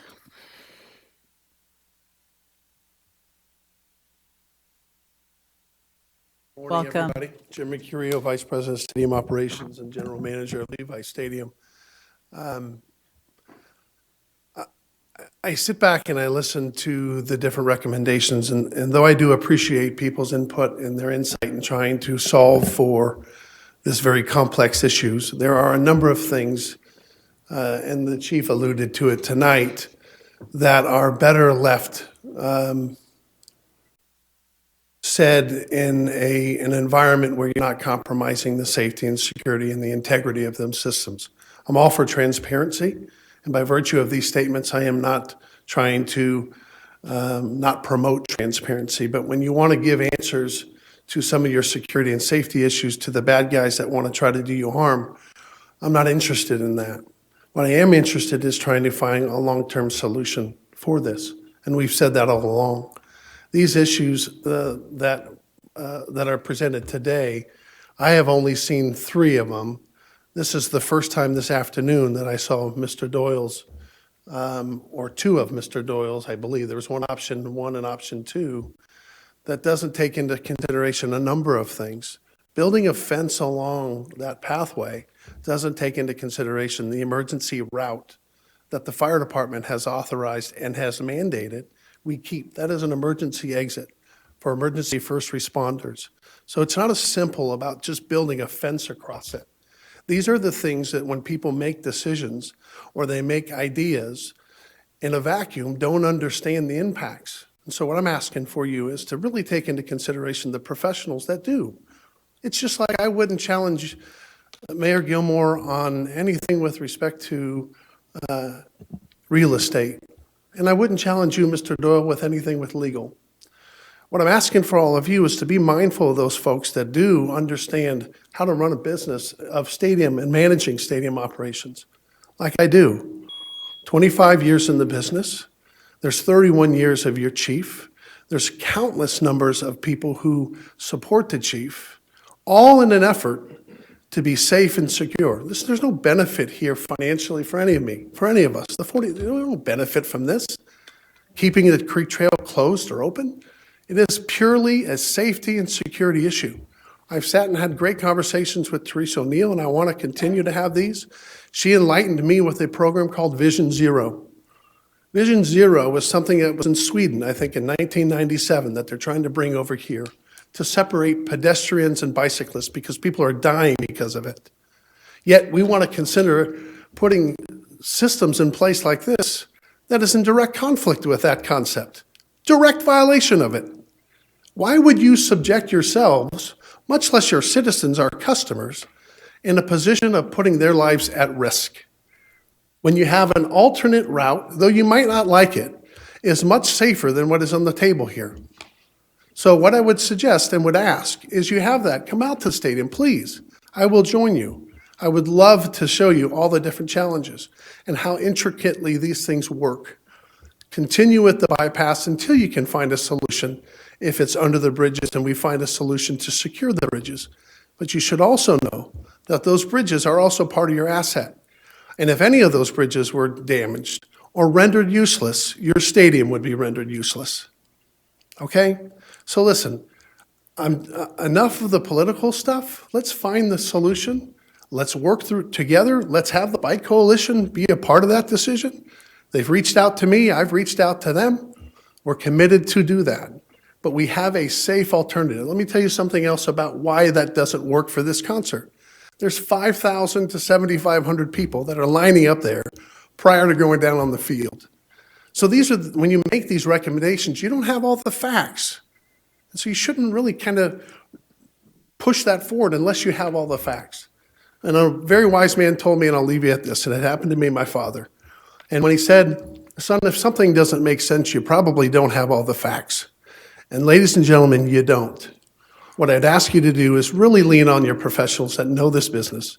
Allow us to help you guide in those decisions, and we'll be that partner. My handshake to God, my handshake to you, my olive tree, and my branch to all of you, that we will make that commitment. Thank you very much.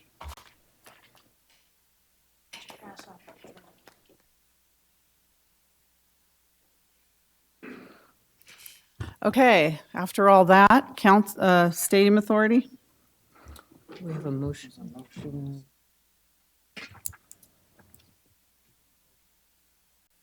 Let's take the motion separately. First, let's talk about the closed session. There's a motion and a second for closed session. It was one motion, Your Honor. Then It was one motion. Because all those things, Authority Member Mahan, that you're asking for is probably a lot of information when we haven't even talked about any particular routes. But if you want to put staff through all that, that's fine. I'm not interested in the red route or anything that has to do with that. I didn't ask. I'm only interested in things that are happening in this parking lot. And if we could add to that bunch of information, let's get the history of how those magnetometers got there and how that was approved and how the perimeter of the stadium changed when those magnetometers were put there. If we can add that to the information, I would be more inclined to support. As far as And- if the maker of the motion is fine with that, we can add that to get a report. That's fine. Okay. And does that also include, we want to, or we can take it by separate motion, adjourning to the concert on the 17th? Field trip. I mean, I think we should take that separately, and We'll take unfortunately. that separately. But I just want to let us know before we vote on that, that there's a final Nexus meeting that night that's been set for a few weeks, that three of us are, you know, and we're doing it at night, which was thoroughly encouraged by people on this council. There's an ARC meeting, you said? At 7.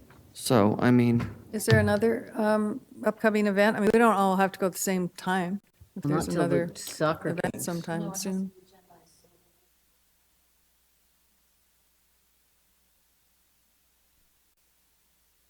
City Attorney, how would we do that? If you don't all go together, you don't have to notice it as a meeting, but I think you wanted to see what it looked like during a major event. Yes. So, I mean, if you just want to go down there and not have a noticed council meeting about it, you can just all go down there. Not all, I mean, obviously there's some of you. The other thing you could do is have an ad hoc committee go down there that's not subject to the Brown Act. If it's less than a quorum of you that go down. I'm looking at the calendar, so 17th is the I mean, YouTube. it kind of defeats the purpose if you're not all there, because some of you see what's there and some of you don't, so the people that don't go won't know what it's like. Well, if it's a council meeting, it has to be agendized. So I think, as a fact finding, anybody can go down there if you just want to go down and look what it looks like, you can go down there during a major event. I certainly would like to do it myself. I'd like to ride a bicycle down there on the trail. If I would be allowed to pass through where the ticketed area is before you get to the magnetometer, I'd like to see what it's like to do, because it looks like if I ride the trail from the south, I'm actually invited to go through the parking lot to bring my bike to the valet on the north end of the parking lot.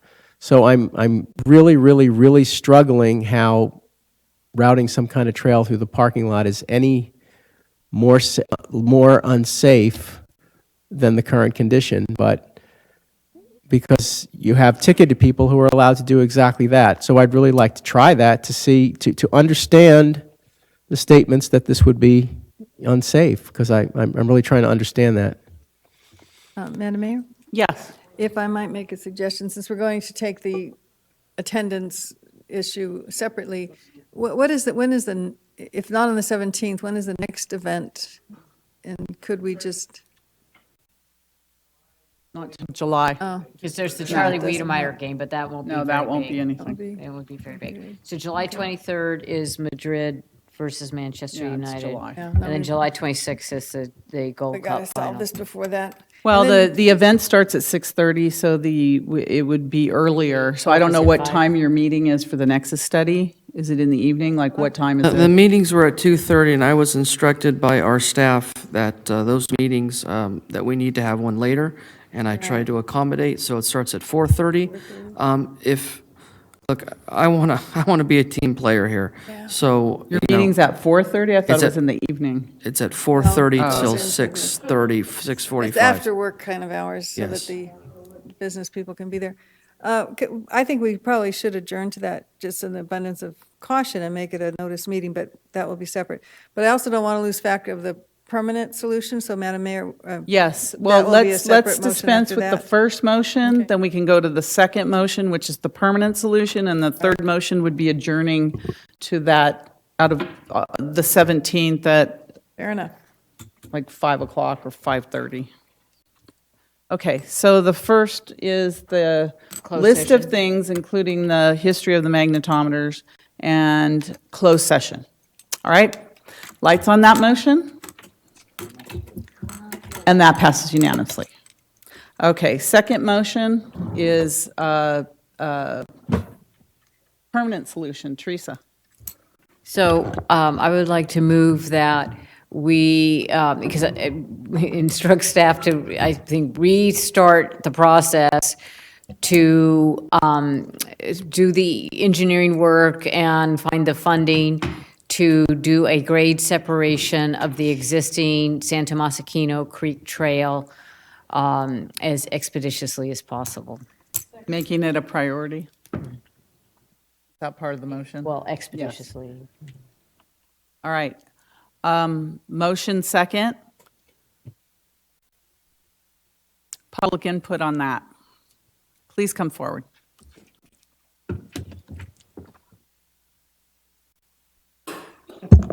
I hope the council will direct staff to check on the elevated trail because it is one property that the suggested undercrossings does not have. My idea of the elevated trail provides the class 1 and it's all weather. The one that the staff is proposing is going to get flooded. And right now, people that live in the Agnew area can stay nice and dry on that trail and go to all those great things down there, the park, the stadium, the convention center, all those businesses north of the trail. Oh my gosh, it goes on and on. You go all the way to Alviso. You know, you really want to think about that elevated trail because I think it's going to come in about the same cost. And I think it's going to add a dramatic element, and I take exception to what the city manager said at the last meeting on this topic. He said he didn't want to really consider this because he had aesthetic issues with it. Well, I think we have an access issue first, and then we can talk about aesthetics. But that was the first thing that he mentioned. So I think that's wrong, and I think we ought to consider this elevated trail. Make him look at that too. I think you might actually save money. Okay, so I will amend my motion, makes it to explore multiple options for doing some, whether it's grade separated above or below, but a separation of the trail users from the stadium guests. Thank you. Yes, please come forward. Yes, I actually was a former board member of the Bike Coalition. I'm happy to have them there, but it should be noted they do have a conflict of interest, which is they are paid by the Levi Stadium Management Company for bike valet. So I know as a board member, they really wanted that contract. And Levi Stadium, in fact, did not have 2 bike valets, which they're supposed to have. So I was the one that got the second bike valet. Having said that, once again, I'm not on this SVB by coalition anymore, but I am on the Metropolitan Transportation Policy Advisory Council. And once again, this trail is built by federal, state, regional, multiple cities here. This is a city-built trail and many others. The problem is the 49ers and Levi Stadium management that did not listen to the experts back then. So once again, I don't know how we're going to recapture the cost for this, but the city is spending a lot of staff time and expertise, and they're doing it on their own, and are we going to get recompense for this? Number two, since I and the small core group of the Friends of San Tomas Aquino Creek and Trail have been involved in this, we would like to be at these meetings when you have it. I'm not saying I would need to be at the private meeting because I don't have clearance. Outside of that, it has been not a great use of time because most of these things we could have answered really quickly and tell you what the chief has said in his meeting. So once again, I want to thank the chief for meeting with us out there, but I can tell that he is very constrained to what he can do from a security standpoint and frankly, what can be done just simply logistically. But once again, the 49ers created this problem by not listening. Why does the city keep coming up with this? I'd like to hear what Jim and his folks can come up with other solutions. There are probably other things that we're not even thinking of that can come on with this, along with other things maybe at other stadiums. Regarding Ken Kratz's idea, please talk to the city of Mountain View and Sunnyvale and the Stevens Creek Trail folks. They built that steel bridge. That's one of the cheapest bridges for bike ped in California that's been built. This elevated trail may actually be pretty reasonably priced. Thank you. And all these costs are going to be borne by the stadium authority. It's a stadium authority issue. Yes. Could you please put a date into this? Because expeditiously and quick or soon doesn't seem to me, it means different things to different people. And it doesn't, we have been kicking this can down the road for years. And I'd rather do something than preach about the San Tomas Aquino Creek Trail. And also, I really would like to make it a focus and a requirement that the Friends of the San Tomas Aquino Creek Trail are involved in all these meetings, that the BPAC is involved in these meetings when you have them with council and city manager or attorney or police and Jim Mercurio. We keep having the back end of different animals meeting together, but we don't get all the same animals in one place to have an intelligent conversation. This whole idea of putting them under the bridges was never vetted by anybody, because anybody would have said, criminy, it floods just because it's, dry one year. That was something that came totally out of the blue that nobody ever said, where the hell did that come from? Because it was never brought through anybody who uses the trail. So we keep spinning our wheels and wasting precious time on things that come up with in a vacuum. So can we please make sure that part of this thing is we get all the players together and stop having all these individual conversations so we can actually make measurable progress? I would really like to see a mandate of fix it. Thank you. We haven't heard any solutions. We've heard that it's a bad idea from the 49ers, and I'm more than willing to say it's a bad idea if it really is. I still don't believe it is. If it is, then why did they want to put the stadium there? The trail was there first. They put the stadium after the trail. The EIR says it's not going to be a problem. We embrace having it there. And a council and the mayor at the time embraced that too. We need to solve this problem, please. Thank you.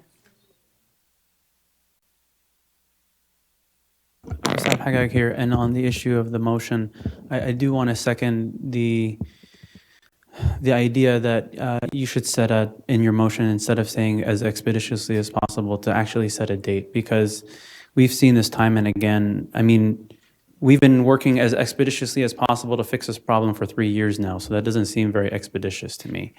So I would, again, put a stake in the ground. I mean, heads hopefully wouldn't roll if you don't meet that date, but it's something to work towards. It's something concrete that we need to work towards. So I would love if you set a real date as part of the motion. The other thing is, as in terms of kicking the can down the road, I mean, one of the things that we've seen, I'm sure Syria would agree with me, is that, the tactics by the 49ers to delay everything to the last second. When they say that they met and they communicated to you yesterday, or they communicated with the city manager's office yesterday, I mean, it's fool me once, shame on you, fool me twice, shame on me. And it's like we've seen this behavior time and again. And then for Mr. Mercurio to come up here just, a few minutes ago and say, we're willing and open to talk about new and creative ideas. Well, then why don't they just go and rebuild the bridges? If they're so willing to fix the problem, just rebuild the bridges and move the magnetometers to the other side of the creek. That's where they were supposed to be. That's how the design was supposed to be. If they really want to fix the problem, just man up and fix it. But otherwise, we're just dragging feet. We're playing games. We're, doing delay tactics. None of this stuff is going to work, and we need a date, and we need to see some action on it. Thank you. Thank you. Maker of the motion, you want to put a date on it? How about 60 days to come up with a proposal? Because I think we do have to recognize, as we see with all these things, in terms of, then, it has to be engineered, whatever, we come up with a proposal, it has to be designed, it has to be engineered, you have to go out for an RFP. So we got to acknowledge it's going to take time to do that. Well, 60 days to come back to us With a with some proposal. kind of a proposal on some options for us. For the permanent solution. For the permanent solution, of course. In addition to, like I said, we had started in the grant cycles for the grade separated, but that kind of went by. That's pretty much, yeah. I think that got kind of wiped out in the VTA BPAC. Yeah, but a lot of work was done then, so Yeah. there is some existing work already. Right. Okay. Just to clarify, Mr. Bashra, were some drawings done initially for that grant proposal? No, it's just, concept. schematic, it shows like a bench in the Okay. creek. So that part is done already. Undercrossing would be no different than the other undercrossings that exist. So there's nothing to develop there. The direction from the board is to go with a permanent solution with a grade separation. Well, or Mr. Kratz had suggested, I don't know, because he had, we knew about the elevated, for the parking lot. Do we want to take, I don't know if it's feasible to take Anything is feasible if you throw money at it, and aesthetically, it's a long trail. It'll be a long section of the trail, and then to meet the ADA requirements, there are long ramps to come down. So it just adds to the cost. Anything can be done.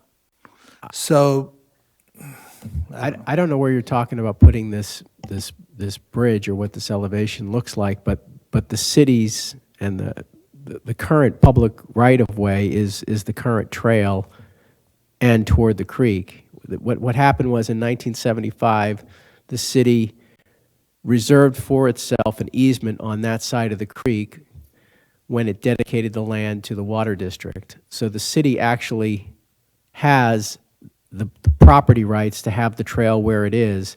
If we're talking about putting a bridge somewhere else, that may be difficult. So I'm not really sure what this bridge concept is. because Mr. Kratz said, Underneath the. Well, yeah, you could do access it bridges along something you go could do it above along the creek trail, over the creek trail. But as far as moving it into the parking lot, I don't. that's think what he had shown I'm not previously. talking about park- That's- Okay. That's what he had shown Okay. previously. Describe it a little bit in more detail. Okay, I presented a drawing, there is a drawing available that I drafted. And basically, it starts, I already walked it, I looked at it. It starts about halfway between Agnew and the exclusion zone. And what you do is you pick it up there, because the grade is about right, it gets you pretty high. You're not going down towards the lot, so you're up high already. And then you swing slightly towards the park, the theme park, and there's a mound of soil there. You have to plow through that. It's minor. I don't know, it's spoil from original construction or something, but there's a pile of soil off on the left. Got to go through that, and then it swings. It's on the west side of the magnetometers, quite a bit, roughly. That's the parking lot. You can't go through somebody's then parking lot. then we're out of our right of way. So Yeah. that's a whole nother kettle of fish to do Yeah, that. but that was the idea. I mean, the cities are powerful. You have eminent domain, you have easement policies, you can do all these things. And by the way, I want to reiterate something that the the old city engineer mentioned to me when I was the inspector on the convention center for the city, there are piles in the lobby of the convention center. And those were installed, and they are there, and Jim Gleason, the old city engineer, mentioned to me that those are there to provide a elevated path from the mezzanine level in the convention center to the light rail, so no one would have to walk on the ground across Tasman. Whole idea was you'd come in the light rail, go up, over Tasman, and right into the convention center. That was the intent. It's already there. The foundation's there, under that slate floor. So my idea is to tie all that in with this trail, so you'll have an access to the convention center, and you also have another public, you'd have a new trail elevated. It'd add a great excitement, another urban item to the Right, city. thank you so much. Okay, that clarifies a little bit for our motion. Okay, let me just restate the motion, that within 60 days, that staff come back with a proposal for a permanent solution on the trail. I was thinking of either below grade or above grade along the current route, not, to say, I hear that's a whole, what Mr. Kratz is talking about, is a whole nother discussion with VTA on our Right, okay. pedestrian overcrossing for Tasman. All right, so 60 days or sooner, you might have a lot of the drawings already, so. All right, lights on the motion. And that passes unanimously. And so the third item is to adjourn this meeting to a time certain for the 17th of October. I'm sorry. Oh, we'll do it at the end of the meeting? Well, I was just doing stadium authority. Okay, we'll do it at the end, which is one more item and then the end. Okay. All right, so interim solution is we're going to take a look at an actual event and come back to the council. Have the security briefing. Have the security briefing, and then take a look at the parking lot at an actual event, and then come back to the council and stadium authority after that. Okay, let's move on then. Number 20, bids and proposals, approval of appropriations in the amount of $350,000 in the traffic signal, Monroe Street and Chromite Drive project with funding from unallocated traffic mitigation fees. Award the public works contract for the Santa Clara and Wilcox High School crosswalk improvement project to the lowest responsible and responsive bidder, Tennyson Electric, Inc., in the amount of $1,393,250, and authorization for the city manager to execute any and all documents associated with and necessary for the award, completion, and acceptance of the project, and authorization for the city manager to execute change orders up to 10% of the original contract price, or $139,325, for a total not to exceed amount of $1,532,575. Motion to approve. These are lights and traffic improvements, crosswalk improvements we've talked about in our city school liaison committee meetings for the two high schools, and we're very anxious to get these done, city manager. Yes, Mayor, quickly, not to take a lot of time, but just to share the positive news. These are at Wilcox High School as well as Santa Clara High School. So we are very pleased to be able to do that. You approved funding for all these things. In addition, I just wanted to add that El Camino Real Hawk signals, there are 4 locations: Alpine, Moores, Harrison, and Buchanan. You see the hardware installed there already. The power has been provided for those new lights, and Caltrans did the inspection recently. So we are hoping that within a month or so, they'll be activated as well. So it's all good news. How about the Prune Ridge Maywood Park? Yeah, light that project is signal? under design at this point, and we'll bring it back. design? Yes, Okay. that's correct. Very good, thank you. All right, questions on this? Members of the public? Just trying to find out when that's going to be installed, do we have a date? Dates feels better than in design or as soon as possible or expeditiously. Do we have a date for the signal at Cronin and Prune Ridge? Well, on the outside, Madam Mayor, I can say it'll be next summer, it'll be installed. So you're willing to accept the contributory negligence from now till next summer? We Thank keep worrying you. about Well, see, that's our why there's no laws. point committing to the dates. Well, I know if- what, we want to get it We up are as doing quickly as we expeditiously can. like How do we any other expedite I don't want to Excuse debate with me, you, I'm excuse me. responding to the Okay, mayor. thank you. I'm still on Okay, my time. She's in her, okay. I would like to know how we expedite that in light of the fact that we're hiring an outside firm to do all the work. I do not understand why it has to take a year to get a signal light in. If you're hiring outside talent to begin with, you go out and you hire them. It's not like you're restrained by who's going to do it. Why don't you just hire someone to do it? It shouldn't take a year. And I'm asking, how do you expedite and bring it into some logical amount of time? A year for a signal light is absurd. And if you were in the private sector, you'd be fired if you offered that kind of an asinine Please, answer. Please, Debbie. Debbie, that's enough. Thank you. That's the Thank you. answer. Thank No, I you. just wanna Time's know an up. Thank answer. you very much. No, I just want to know Please sit an down. answer. Thank you. Thank All you, right, Debbie. I look forward to an Thank you. answer. Okay. Moving on, reports of members and special committees. Oh, okay. Oh, who made the motion? Motion second, you got that, Rod? Okay. Lights on the motion. Thank you. Reports of members and special committees? None? City manager report? Thank you, Mayor. Hopefully, this is good news and nothing wrong with these items of work. Bike to Work Day is on Thursday, and this is the annual Bike to Work Day, and we have Energizer stations in the vicinity of the City Hall and the train station. Also, at your direction, you had asked me to continue to meet with the community. My next meeting, which is titled Meet the Manager, is on next Monday, May 15th, at the Northside Library at 6:30. So that's in your area. Okay. And any council members are welcome to attend. And we've posted it, and we're hoping that members of the public will also show up You said 6:30? at 6:30. 6:30, Yeah. Northside Library. That's Okay. correct. Thank you. Monday, the 15th. Very good. All right, report of action taken in closed session. City Attorney? There were No reports? no reportable action in closed session. Okay, so move to adjourn the next council meeting to May 16th and the next Stadium Authority meeting to May 17th. So moved. Location to be determined. Before you do, Brian, did you have a concern about adjourning? So that's okay.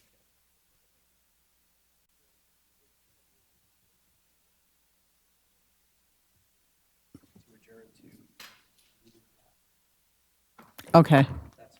All right. And that passes unanimously. Meeting adjourned. Thank you.